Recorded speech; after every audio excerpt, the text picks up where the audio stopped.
में एक व्यक्ति ऐसा बताए जो टेंशन में नहीं है। स्टूडेंट है, पढ़ाई की टेंशन, पढ़ाई पूरी होगी जॉब की टेंशन, जॉब लग गया तो टेंशन, नहीं लगा तो टेंशन। दुकानदार है, ग्राहक नहीं आ रहे तो टेंशन, एक साथ इकट्ठे आ गए तो टेंशन। किसान है, बारिश नहीं हुई तो टेंशन, इकट्ठी हो गई तो टेंशन। आप बताओ कौन है दुनिया में ऐसा व्यक्ति इन टेक्निकल को छोड़ के? सिर्फ एक टेक्निकल अचीवर ऐसा है जो टेंशन में नहीं है, घोड़े बेच के सोता है। आपके देवघर में सोने के पहले रात को ताला लगाते हैं? घर में लगाते हैं? क्यों? चोरी ना हो जाए, इसीलिए ताला लगाते हैं। ये टेक्निकल अचीवर नहीं लगाते ताला घर का, याद आ गया तो लगा देते हैं, ज्यादा सीरियस नहीं है। क्यों नहीं लगाते? इनको पता है क्या ले जाएगा चोर, और ले भी गया तो अगले महीने आरसीएम से फिर आ जाएगा।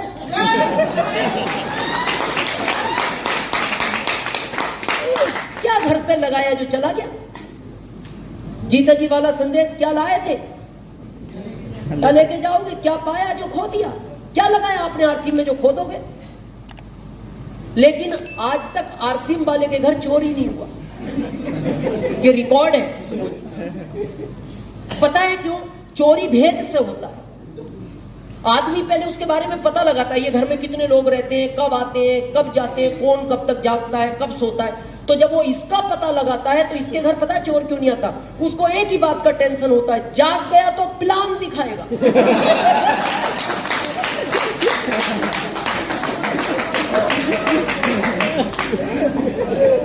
बोले जब ये बाहर वालों को नहीं छोड़ता, ये घर में आए हुए को छोड़ देगा? तो जीना चाहते हो ऐसी life, tension free life, money freedom, time freedom चाहते हो? क्या करना है? पहला, जितने भी लोगों को आप फरवरी में भीलवाड़ा दिखा सकते हो, जितनी संख्या आप ज्यादा कर सकते हो, उतनी ज्यादा अच्छी लाइफ आरसीएम में टेक्निकल की जी सकते हो, बहुत जल्दी जी सकते हो। दिखाना क्यों? आप कहोगे सर मीटिंग सुन ली ना। देखने और सुनने में धरती आसमान का अंतर है। आपने कभी 5-7 साल पहले, या रोज पेपरों में पढ़ते हो, एक बस आ रही थी, एक इधर से कार आ रही थी, दोनों आपस में टकराए और उसमें 5 लोग ऑन द स्पॉट खत्म हो गए और खिड़की काट काट कर उन लोगों को निकाला गया। ऐसा पढ़ते हो कई बार? 5 साल पहले जो घटना पड़ी थी याद है आप? नहीं। क्यों पढ़ी थी?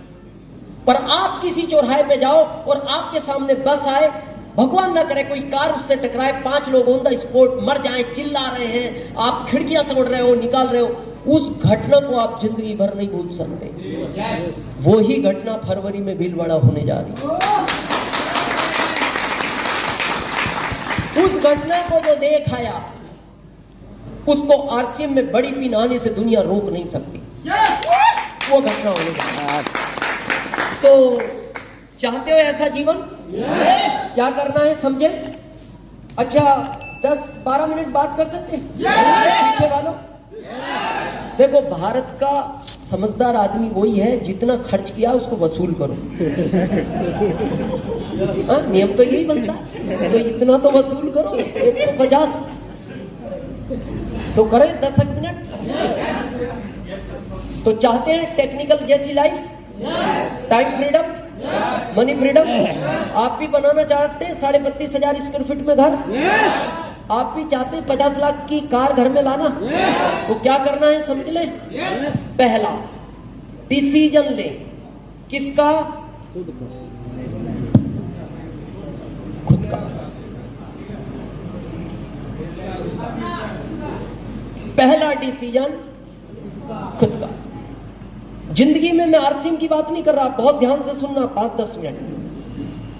जब भी कोई काम स्टार्ट करो दुनिया का, आरसीएम नहीं, अकेले रूम में बैठ के दिल को पूछो, जो काम मैं करना जा रहा हूं इससे मेरा फायदा है या नहीं। दूसरा पूछो, जिस काम को मैं करने जा रहा हूं इसकी वजह से लोगों का फायदा है या नहीं। दिल कहे काम में तेरे को फायदा है, लोगों का नुकसान है, उस काम को कभी मत करना। दिल कहे तेरा कुछ नहीं मिलेगा, लोगों को फायदा है, तो भी करने का क्या मतलब है जब आपको नहीं मिलेगा। लेकिन दिल कहे तेरा फायदा है, तेरे से ज्यादा लोगों का फायदा है, उस काम को दुनिया मना करे, कभी रोकना मत। लेकिन डिसीजन खुद का। हम क्या करते हैं, बाहर जाके पूछते। मैं कॉमन सेंस की बात पूछता हूं, आपको बहुत बड़ा डॉक्टर बनना हो तो आपको टीचर से मिलना चाहिए कि मैं डॉक्टर बनना चाहता हूं, आप मेरे को राय दो। किससे मिलना चाहिए? डॉक्टर। ये जानते हो इतनी बात? सभी जानते हो? आपको टीचर बनना हो तो किससे मिलना चाहिए? टीचर से। टीचर। जानते हो ना इतनी बात? अब आरसीएम में अमीर बनना है तो किससे मिलना चाहिए? ये अगली रो में जितने अमीर लोग बैठे, और हम यही गलती करते हैं। इन अमीरों से आरसीएम समझ के जाते हैं, बाहर एक रिक्शा वाले को कहते हैं मैंने आज मीटिंग सुनी, गजब का बिजनेस है, कर लूं क्या? वो कहता है पागल है, रिक्शा चला, बहुत स्कोप है। उसकी गलती नहीं है, क्योंकि वो रिक्शा चलाना जानता है। किससे मिल रहे हैं? सुन किससे रहे? मेरे को आज भी वो 2007 की घटना याद है। पटना में मेरा प्रोग्राम था, दिल्ली से मेरी फ्लाइट थी, तो मैं एक वीडियो देख रहा था आरसीएम की। तो मेरे पास में एक इंजीनियर साहब बैठे थे, देखती वीडियो बड़े एक्साइटेड हुए। पता क्या बोलते? राम सीएम देख रहे हो क्या? है क्या? अब क्या रहे वो? राम सीएम। अब इस आदमी से कहो तू आरसीएम समझा, क्या दिखाएगा जिसको इसका स्पेलिंग याद नहीं है? तो मैंने कहा आप जानते हो इनको? हाँ अच्छी तरह, आपसे ज्यादा जानता हूं। कैसे? मेरा दोस्त है इंजीनियर, रॉयल्टी अचीवर है। मैंने कहा आप? मैंने नहीं किया, कई बार आया मेरे पास। मैंने कहा अच्छा किया नहीं किया। बोले क्यों? मैंने कहा हम राम सीएम नहीं, हम भोले शंकर देख रहे हैं।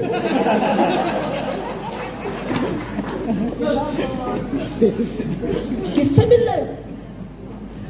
ये बात पता है मैं क्यों कह रहा हूं?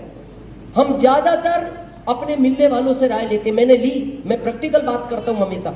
सबसे पहला फोन मैंने मेरी मां को लगाया। मां मेरी यूपी, मैं एमपी।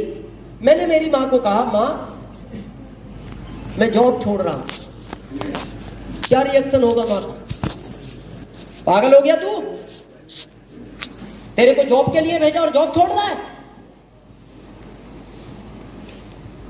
मां मैं एक बिजनेस चालू कर रहा हूं। मां का अगला रिएक्शन, पैसे कहां से आए तेरे पास बिजनेस के लिए? कोई ना कोई गलत काम करने लगा आजकल तू।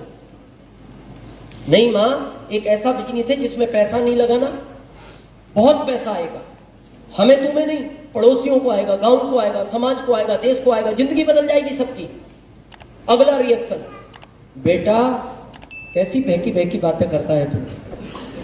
तेरे को किसी ने जादू टोना करा दिया बेटा। मैं तेरे छोटे भाई को भेजती हूं, तेरे को लेकर आएगा, तेरा इलाज कराएंगे, ठीक हो जाएगा तो वापस छोड़ेंगे, नहीं तू हमारे साथ गांव में रह। ओके मां। अगला फोन लगाया मैंने मेरे छोटे भाई को जो दिल्ली रेलवे पुलिस में, और हमारे परिवार में सबसे पढ़ा लिखा वही है। मैंने उसको कहा भाई कब तक स्टेशन पे डंडा लेके घूमता रहेगा? ये जिंदगी है तेरी? अरे ताल कटोरा स्टेडियम में जा, एक प्रोग्राम हो रहा है, जिंदगी बदल जाएगी तेरी, मेरी, गांव की, समाज की, देश की। तो उसका जवाब था भाई साहब आपकी कोई गलती नहीं है, कम पढ़े लिखे लोग ऐसा ही करते हैं। ये सगे भाई का रिएक्शन है। अब तीसरा फोन किसको लगाएं? तो मैं आपसे पूछना चाहता हूं, आरसीएम के प्लेटफॉर्म से अलग हटके, आपको कोई फैक्ट्री खोलनी हो, कोई बड़ा काम करना हो, किससे राय लेते हो? ज्यादा पैसे वाला, जो आपकी रिश्तेदारी में सबसे सक्सेस आदमी है। आप पूछते हो इनको अनुभव ज्यादा होगा सक्सेस में, इनसे पूछ लो मैं ये काम करूं या ना करूं। तो मैंने तीसरा फोन लगाया मेरे फूफा जी को, जो पुलिस में लगे डीआईजी रैंक से रिटायर्ड हुए लखनऊ से, और हमारे रिश्तेदारियों में सबसे सक्सेसफुल माना जाता था उनको। उनके दो बेटे, दोनों अमेरिका में, एक डॉक्टर एक इंजीनियर। तो जब मैंने उनको फोन किया, मैंने कहा फूफा जी एक ऐसा काम मैंने सोचा है, मैं करने जा रहा हूं। तो उन्होंने मेरे को पुलिस स्टाइल में बात की। यू नो पुलिस स्टाइल, वो भी यूपी का पुलिस वाला भी कहां का? पुलिस स्टाइल समझते हो नहीं? पुलिस स्टाइल का मतलब है जो गालियां आज तक आपने नहीं सुनी वो उनको याद होती है। मतलब अगर एक, अच्छा आपको तो अनुभव होगा, परिवार में कई हैं, सुबोध जी के तो ब्रदर हैं पुलिस में, डीएसपी हैं शायद, एक और भी दरोगा जी भी हैं। मतलब हम ये कह सकते हैं गालियों का अपर वर्जन जो उनको पता होता है। तो उन्होंने 3 मिनट तक वो सुनाई मेरे को, क्या अपर वर्जन। अब क्या क्या सुनाया ये तो मैं इसलिए नहीं बताऊंगा, ये महिलाएं बैठी हैं, पर एक लाइन में मैं बताऊं, उससे आप समझ जाओगे क्या सुनाया होगा। 3 मिनट तक मैंने उनसे फोन पे बात की और 3 मिनट के बाद से मेरा ये वाला कान कम सुनता है।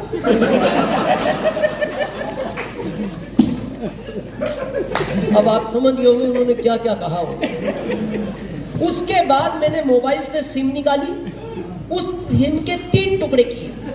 कितने? क्योंकि 3 लोगों से बात की, डस्टबिन में डाली और मैं उदास हो गया। मैंने कहा दिनेश काम ठीक नहीं है, मदर विरोध में है, भाई विरोध में है, फूफा जी विरोध में, फिर समझाएंगे किसको। मेरे दिल ने मेरे से पूछा तू पागल है? मैंने कहा क्यों? अरे तेरे को करना है तो कर, नहीं करना मत कर, फोन क्यों करता है? तू अपने आप से पूछ किस काम को मैं कर रहा हूं, ये सही है कि नहीं? मेरी जिंदगी बदलेगी, मेरी वजह से लोगों की जिंदगी बदलेगी। अगर काम सही है तो तू फोन मत कर, भले मत कर, लेकिन अब किसी को फोन मत कर। और यहां तक कि मेरे दिल ने कहा तेरी पत्नी से भी मत पूछना, और नहीं पूछा मैंने आरसीएम शुरू किया। और मैं आज ये ईगो में नहीं, गर्व के साथ कहना चाहता हूं, मेरे इस दुनिया में जितने भी रिश्तेदार हैं, भारत में नहीं दुनिया में जितने भी रिश्तेदार हैं, उन सब में सबसे अमीर आदमी आज मैं हूं। तो आज के बाद डिसीजन किसका लोगे? खुद का। नहीं करना तो भी लो, नहीं करना तो अब आना ही नहीं मीटिंग में, नहीं करना आरसीएम आज से बंद करो। करना है तो दुनिया भी मना करे, फिर रुकना मत, डिसीजन अपना। क्लियर है? सेकंड, विश्वास होना चाहिए आपको। किस पर? खुद पर। पहला कि मेरी अपलाइन साथ दे या ना दे, मैं स्टार मूवी बनूंगा। मेरी लाइफलाइन ये साथ देना दे, मैं दूसरे प्रदेश में करूंगा, मैं बनूंगा। दूसरा विश्वास इस सिस्टम पर जिसने करोड़ों लोगों की जिंदगी बदली है, मेरी भी बदलेगा। तीसरा विश्वास उस पर जितने लोगों को बुलाया था आए हैं सब, क्यों नहीं आए? उसकी बगैर मर्जी के इस दुनिया में पत्ता नहीं हिलता। वो जिनको अमीर नहीं बनाना चाहता था उनको नहीं बुलाया उसने। और अगर आप यहां आए हो तो मैं आपसे एक प्रश्न पूछना चाहता हूं, एक पिता कभी चाहता है मेरा बच्चा एग्जाम में फेल हो जाए? जब एक पिता नहीं चाहता मेरा बच्चा एग्जाम में फेल हो जाए, वो तो परम पिता है, उसने अगर यहां बुलाया इस एग्जाम में पास होने के लिए बुलाया है। तो तीसरा विश्वास उस परम पिता पर। और चौथा विश्वास आखिरी अपनी एक्टिव इफेक्टिव ग्रोइंग अपलाइन पर,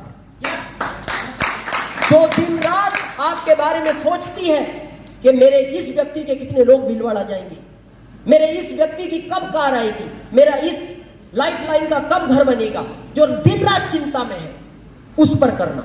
क्योंकि दुनिया में 2 अपलाइन है जो कभी आपका बुरा नहीं सोच सकती। ध्यान से सुनना, एक तो आपकी जिंदगी की पहली अपलाइन आपकी मां, और दूसरी अपलाइन इस सिस्टम की। ये कभी बुरा नहीं सोचते। और मेरे को बड़ा दुख होता है, जब से आप इस दुनिया में आए, जहां तक आए हो, इस विश्वास की तो बड़े हुए हो। yes. और जिस सिस्टम से आपकी जिंदगी बदल सकती है उस पर आपको विश्वास नहीं। आपने होश संभाला, आपकी मां ने आपको क्या कहा? बेटा ये मामा है तुम्हारे। तो क्या बोले आप? मामा। ओके मामा। कुछ दिन बाद आपकी मां ने कहा बेटा ये चाचा हैं तुम्हारे। क्या बोला आपने? क्यों बोला? क्योंकि आपको पता है ये जो मेरी अपलाइन है, ये मेरे बारे में कभी गलत नहीं सोच सकती, ये जो बता रही है वो सब सत्य है। फिर कुछ बड़े हुए, फिर आपको कहा बेटा ये नानी है तुम्हारी। नहीं। फिर थोड़े बड़े हुए, फिर आपको कहा गया बेटा पापा सिर्फ यही है।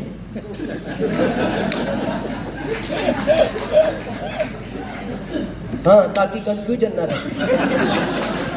अब मैं आपसे पूछना चाहता हूं, आपने कभी अपनी मां से कहा मां मेरे को थोड़ा सा डाउट हो रहा है? कहा कभी? क्यों नहीं कहा?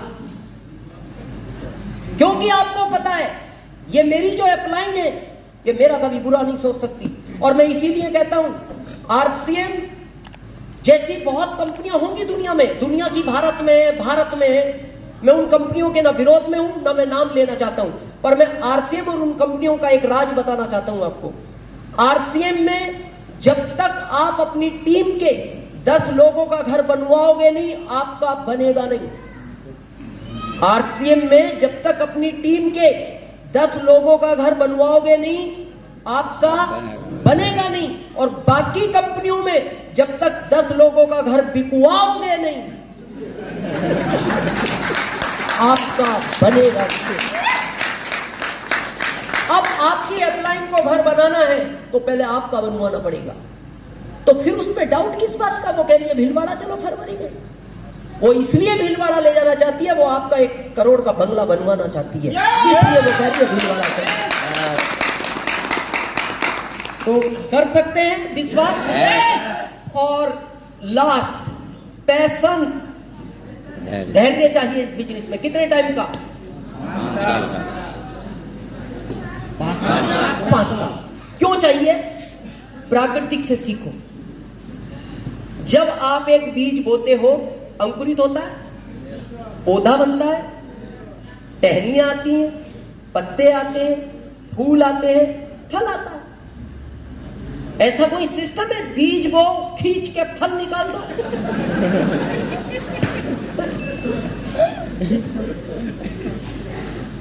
और हम में पैशंस नहीं है। अभी आप देखना, यहां से बाहर निकलोगे ना, कुछ लोग मिलेंगे, आरसीएम कर रहे हो क्या?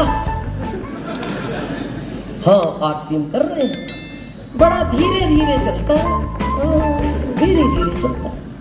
हमारे में आओ, बहुत तेज चलता है। बोले कैसे चलता है? आओ जाओ।